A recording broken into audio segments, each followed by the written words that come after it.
Good morning, students. Yes, say your prayer. Thank you.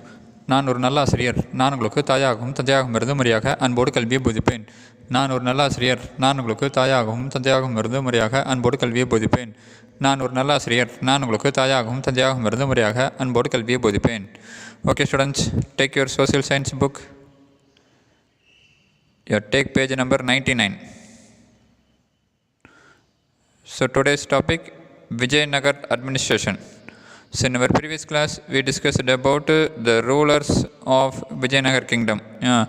So how VIJAYANAGAR kingdom was established, then how it became a powerful empire in the history of South India, then the decline of VIJAYANAGAR. Okay, so VIJAYANAGAR administration. So we will discuss about the administrative structure of VIJAYANAGAR empire. So the structure of governance, then the economic condition, then agriculture, then cottage industries, trade, their contribution to literature, then contribution to architecture. So VIJAYANAGAR empire. So they also gave importance to agriculture. So they also patronized literature and architecture. Okay, so they also have well administrative structure. So we will discuss about their administrative structure in this class. So just to recall what we discussed in our last class. So we discussed about the two kingdoms, so VIJAYANAGAR and the Bahmani kingdoms. So the reason for the establishment of these two kingdoms. So because the Tughlaq dynasty, so Muhammad bin Tughlaq, so who ruled India, he was a temperamental Muslim king. So his repressive measures so paved the way for establishment of some independent kingdom. So the most important was VIJAYANAGAR kingdom and also the Bahmani kingdom. So we discussed about VIJAYANAGAR kingdom. So the foundation of VIJAYANAGAR empire. So who established the VIJAYANAGAR empire? Harihara and Bukka. Then we discussed about the four dynasties. Okay, so the Sangama, Saluva, Tuluva and Aravidi dynasty. And the most important rulers of each dynasty. So Sangama dynasty, Harihara and Bukka, the founder, but Devaraya too was the most important ruler. Then Saluva dynasty. So Saluva dynasty, it was founded by Saluva Narasimha, and the only one king belonged to that dynasty. Then it was followed by Tuluva dynasty. So the most famous king of Tuluva dynasty was Krishna Devaraya. Then Aravidi dynasty, it was founded by Tirumala Devaraya. Okay, so among these kings, we discussed about Krishna Devaraya. So further in detail. So when compared to other kings, so Krishna Devaraya, so he was the most prominent king, belongs to VIJAYANAGAR empire. Okay, so he was a great builder. Then he was a patron of literature, art and architecture. Okay, then we discussed about the Ashtadhikajas, that is 8 eminent luminaries in literature who adorned the court of Krishna Devaraya. Then, so the reason for the decline of VIJAYANAGAR empire, so that is the battle of Talikota, so which was fought in the year 1565. So that in that war, so the Deccan kings, the Deccan Muslim kings, united and attacked the VIJAYANAGAR empire. So during the time, so the ruler of VIJAYANAGAR empire was Ramaraya. So Ramaraya was a nominated ruler. So he was ruling for Sadasivaraya. So Sadasivaraya was the real king. He was a nominal king. But Ramaraya was ruling the country. So in the battle, Ramaraya was killed. So his brother Tirumala Devaraya escaped to Chandragiri along with Sadasivaraya. Okay, so he founded Tirumala Devaraya founded the Aravidi dynasty, which was the last dynasty that ruled VIJAYANAGAR empire. So finally, so because of the internal disturbances and the attacks from Sultan of Bijapur and Golconda, so which led to the final collapse of the VIJAYANAGAR empire by about 1646. So these things only we have discussed in our previous class. So the founder of the VIJAYANAGAR empire, then the dynasty and also the important rulers, and finally about the reason for the decline of VIJAYANAGAR empire. So the main reason is so the battle of Talikota, so which was fought in the year 1565 AD. Okay, so today we will discuss about their administrative structure. First is state, that is the government. So kingship was hereditary. So hereditary means So a king's son became the ruler. So hereditary means, so the king's son only became the ruler. Okay, so kingship was hereditary based on the principle of primogeniture. So primogeniture, the right of succession belonging to the first child. That is the king's elder son. So the first child was given the throne. Okay, so but in some instances, the reigning rulers, in order to ensure peaceful succession, nominated their successors. So mostly primogeniture was followed. That is, so elder son, that is the first child was given the throne. But in some instances, in order to bring peace, in order to ensure peaceful succession, so the rulers, so they itself nominated their successors. There were also instances of usurpation. So usurpation means to seize and hold. So sometimes, so their generals or their commanders, so sometimes defeated the rulers and captured power. So say for example, so Salva Narasimha, so how he captured the throne? So to which dynasty he belongs? So Salva Narasimha, he belongs to Salva dynasty. So what he did? He murdered the last ruler of Sangamai dynasty, Virupaksha Raya II, and became the ruler of Vijayanagar Empire. So some incidents like this also happened. So the practice of appointing a regent. So regent means a person who rules a country because the king or a queen is ill or a child. So the practice of appointing a regent to look after the administration when a minor succeeded the throne was also prevalent. So sometimes if a minor became the king. Sometimes if the king died in the war field or due to some issues means, so if he had a minor child means, then they appoint a regent. So they appoint a person to rule the country till the child attain the adult age. So attain the particular age to become a king. So if a king died due to some issues means, maybe a war or maybe a disease or some other fact means, then if he had only a minor child means, that minor child was appointed as a king. But since he was a minor, he unable to perform the duties of the king. So during that time, the most believable person of the king's family, so the most believable person of a ruler's family was appointed as a ruler. So was appointed as a ruler. So he acted as a guider for the king. So he acted as a guider for the minor child king. But later, so when the minor child attain a particular age to become a king means, then the person have to give all his power, so gave all his responsibilities to the child itself. So that is the regent. So this type of practice was also seen in Vijayanagar Empire. So kingship was hereditary, so based on the principle of primogeniture. But in some instances, the reigning rulers, in order to ensure peaceful succession, so they itself nominated their successors. So there were also instances of usurpation. So that is Salva Narasimha, so who belongs to Salva dynasty, usurped the throne. She captured the throne, and led it to the replacement of Sangamai dynasty with Salva dynasty. So he killed the last ruler of Sangamai dynasty. So who was the last ruler of Sangamai dynasty? Virupaksha Raya II. So Virupaksha Raya II was killed by Salva Narasimha, and he established the Salva dynasty rule. Then the practice of appointing a regent to look after the administration when a minor succeeded the throne was also prevalent. And the structure of governance. So governance means, so the action of governing a state. So the action of ruling a state.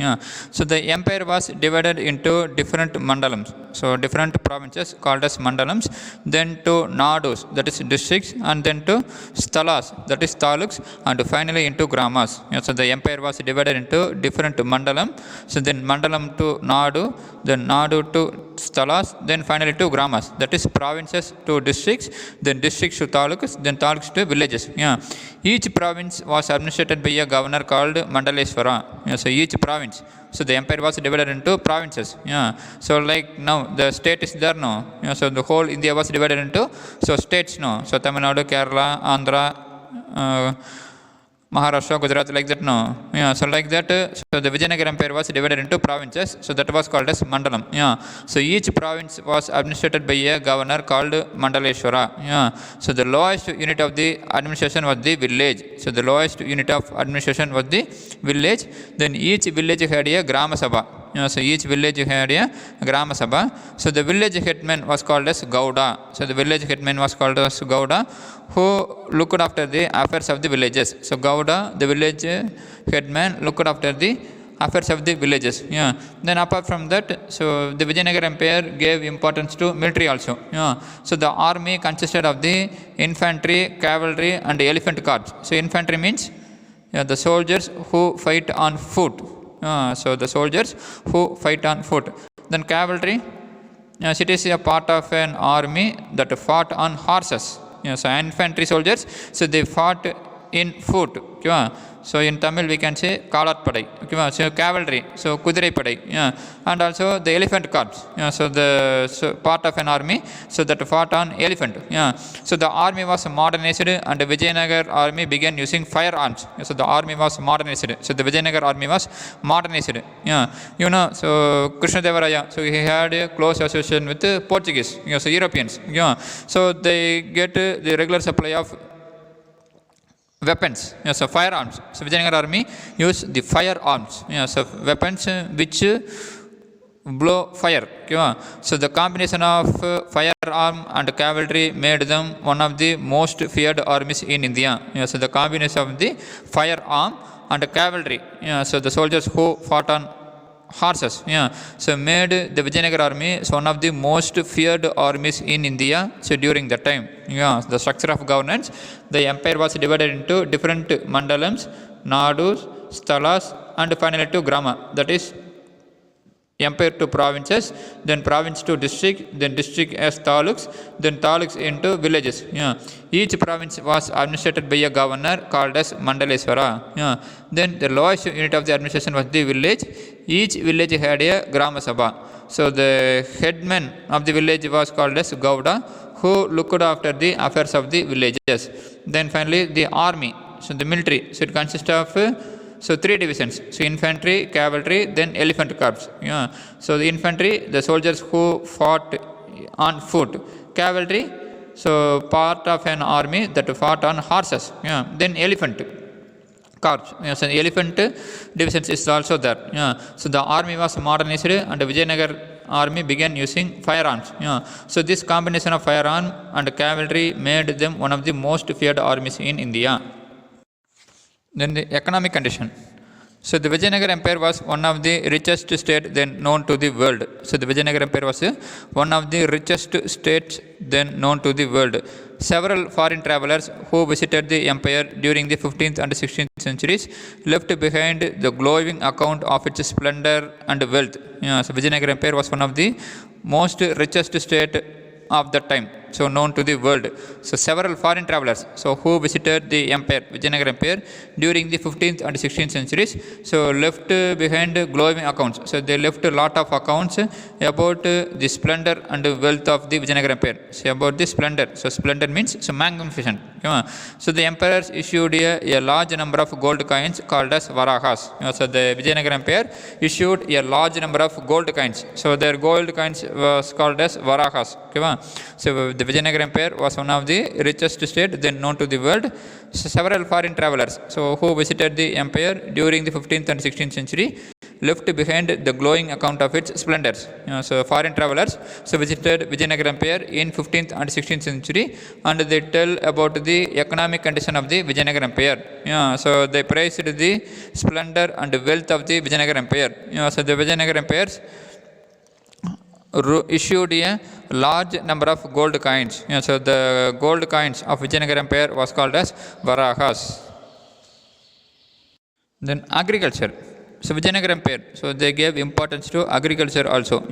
It was the policy of its ruler to encourage agriculture in different parts of the empire by following a wise irrigation policy. So Vijayanagar Empire, the rulers so followed a wise irrigation policy and encouraged agriculture in different parts of the empire.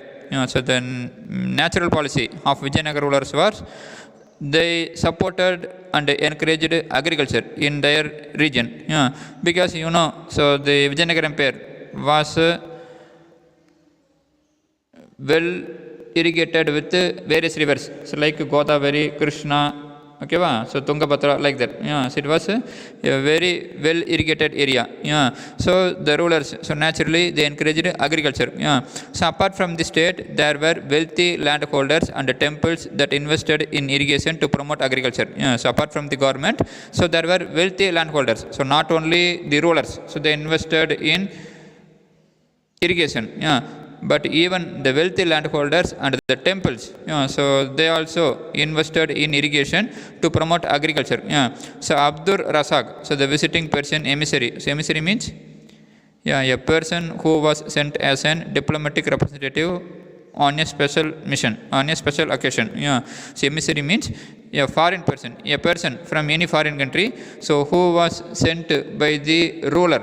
Yeah, so who was sent by the respective country ruler as a special mission, okay, as a special purpose. Yeah, so Abdur Razak, the visiting Persian emissary to Krishnadevaraya's court. So Abdur Razak, so he was from Persia. Yeah, so he was sent by his king to Krishnadevaraya's court, record the huge tank built with the help of Portuguese masons. So masons means, yeah, a person who is skilled in cutting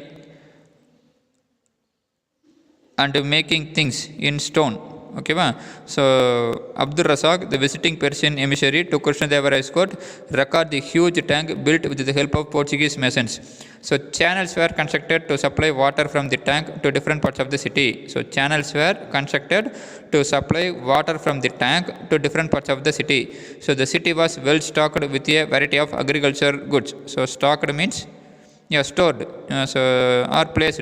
Yeah, so the city was well placed with a variety of agricultural goods. So agriculture, it was the policy of its rulers to encourage agriculture in different parts of the empire by following a wise irrigation policy. So the Vijayanagar rulers so followed a wise irrigation policy and encouraged the agriculture practice in different parts of the empire. So not only the government, not only the rulers, yeah, so the wealthy landowners and also the temples. Yeah, so so during the time, so the temple was, so now even now also, so the temple was dedicated with a few areas of agriculture land. Yeah, so temples also hold some property. Yeah, so with the help of those property, the temples and also apart from that, the wealthy landholders, they invested in irrigation to promote agriculture. Yeah, so Abdur Razak, so the visiting Persian emissary to Krishnadevaraya's court, records the huge tank built with the help of Portuguese masons. Yeah, so mason, yeah, a person skilled in cutting, dressing, and laying stones in buildings. Yeah, so channels were constructed to supply water from the tank to different parts of the city. So the city was well stocked with a variety of agricultural goods. So next, the cottage industries. Yeah, so we are discussing about so the Vijayanagar administration. So first we discussed about the state. Yeah, so how the rulers were appointed. Yeah, so mostly the hereditary concept was practiced. Okay, then the structure of governance. So the empire was divided into different mandalams, that is provinces, then Nadu districts, then Stalas, taluks, and finally into gramas. Then we discussed about the economic condition and the agriculture. Yeah. Now the cottage industries. So what do you mean by cottage industries? Yeah, small industry in which the work is done by people in their home itself. Yeah, so cottage industry, a small business or a small industry in which the work is done by the people in their homes. Okay. Vijayanagar's agriculture production was supplemented by numerous cottage scale industries. Yeah, so Vijayanagar agriculture production was supported by numerous cottage scale industries. So the most important them were textile, mining, and metallurgy. Yeah, so the most important cottage industries were textile industries. Yeah, then mining. So mining means, yeah, extracting minerals. Then metallurgy, so the making of metals from minerals. Okay.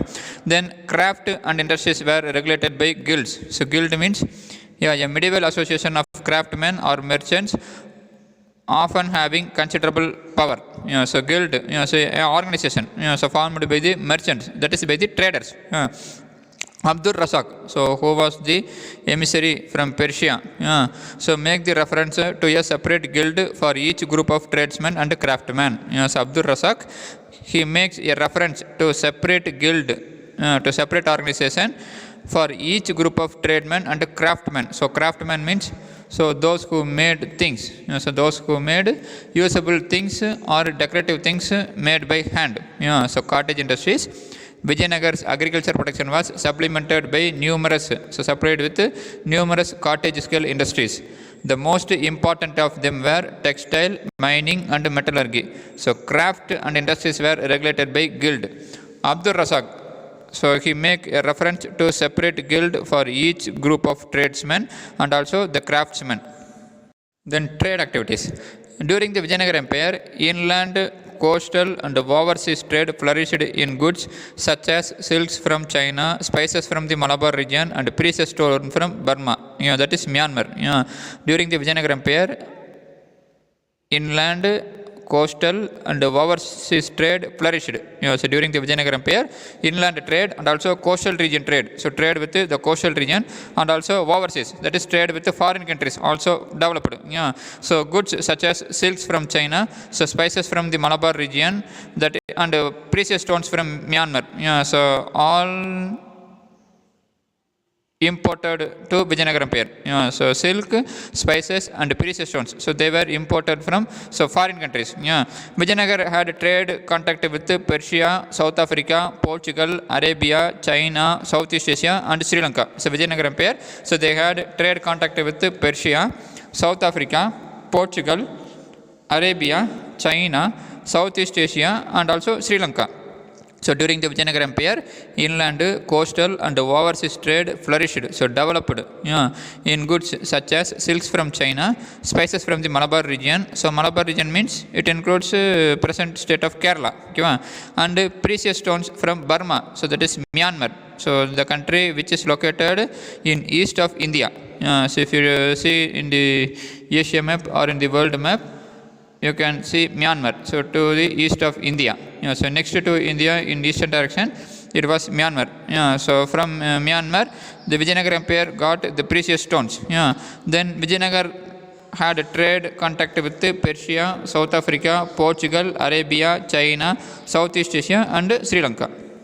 Then contribution to literature. So under the patronage of Vijayanagar rulers, under the financial and royal support of Vijayanagar rulers, religious as well as secular books. So secular book means, so religious means it support a particular religion. So secular, so it does not support or it doesn't tell about any religion. It is not related with any religion.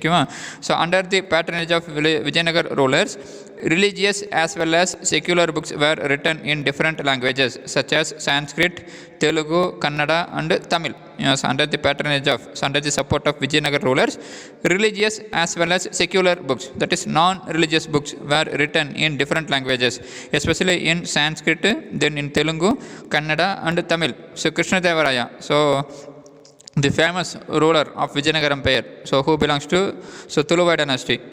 He wrote Amukta Malyada, an epic in Telugu.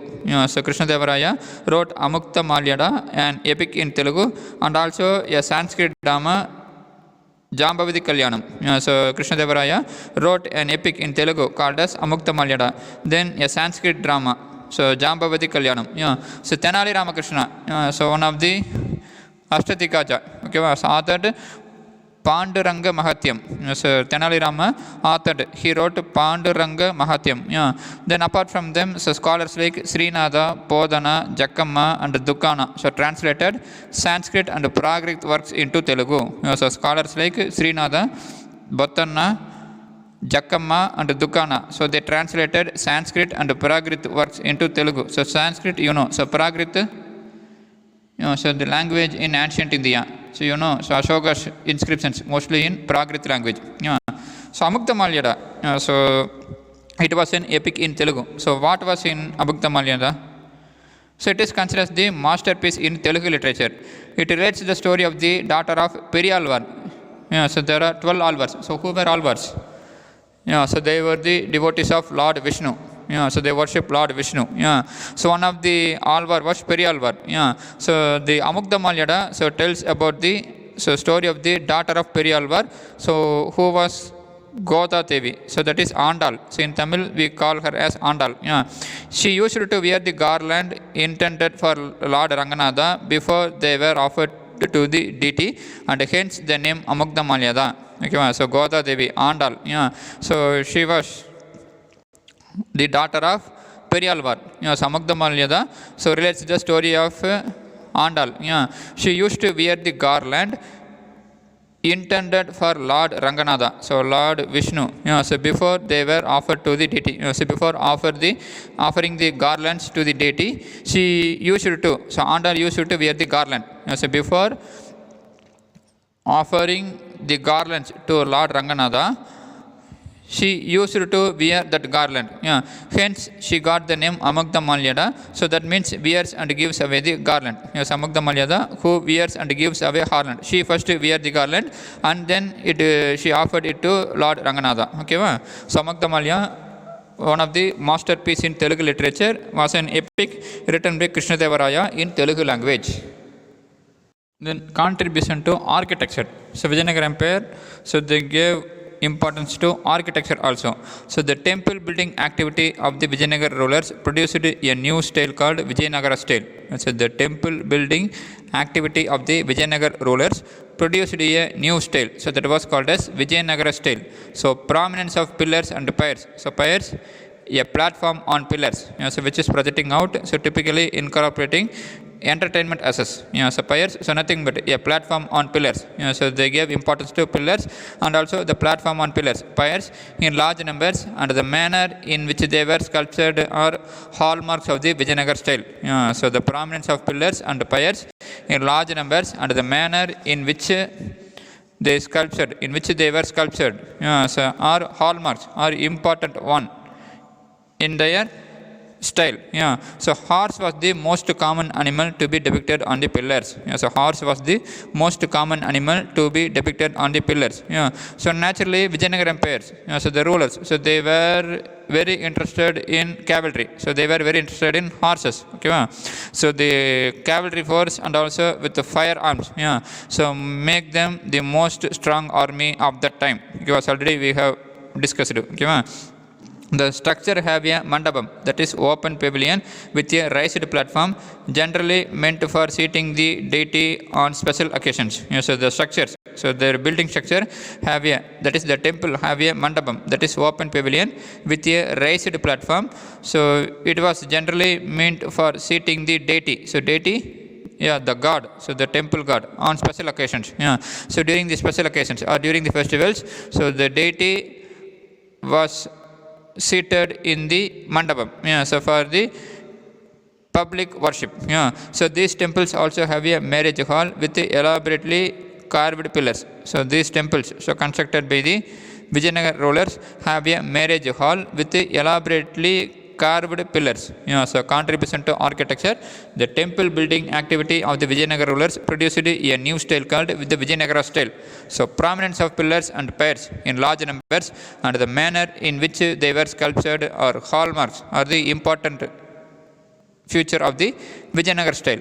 Horse was the most common animal to be depicted on the pillars. So horse, so it was the most common animal which was depicted, so which was seen in the pillars of the temples.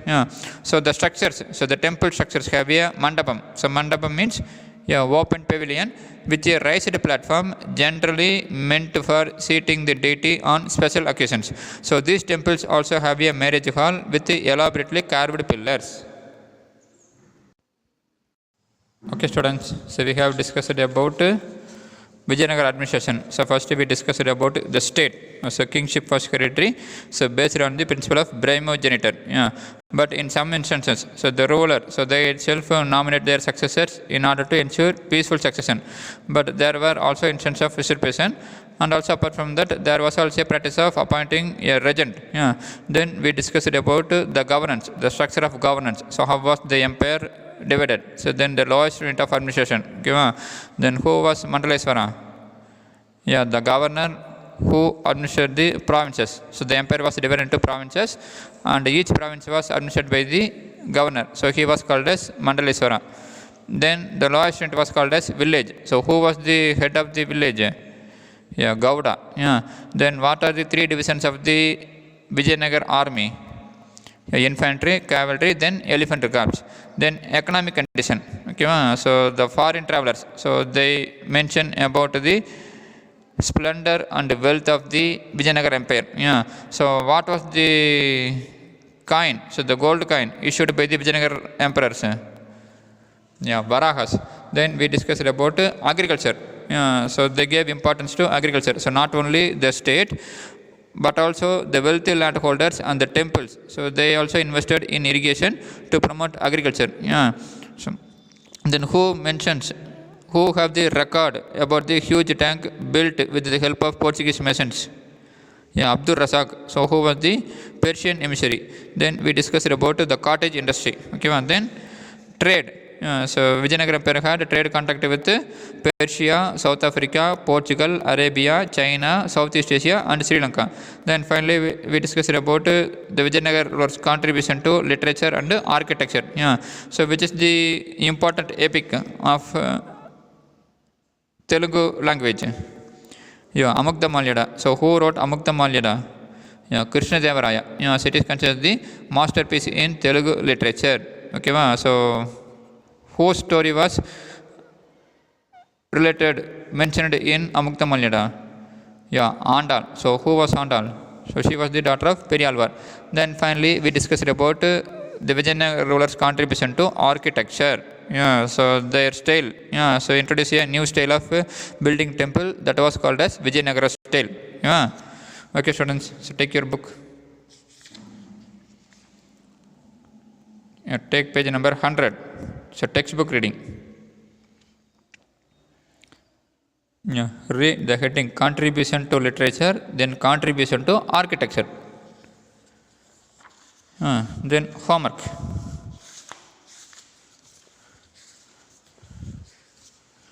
Take page number 107. 107. So sixth round letter. Third question. The structure of governance in Vijayanagar kingdom. Take page number 99. See the heading, the structure of governance. Yeah, right hand side. The empire was divided into different mandalams, provinces, nados, districts, stalas, taluks, and finally into gramas, villages. So that is the answer for third question. Yeah, so write it in your homework note and read it well. So thank you, students. Have a nice day.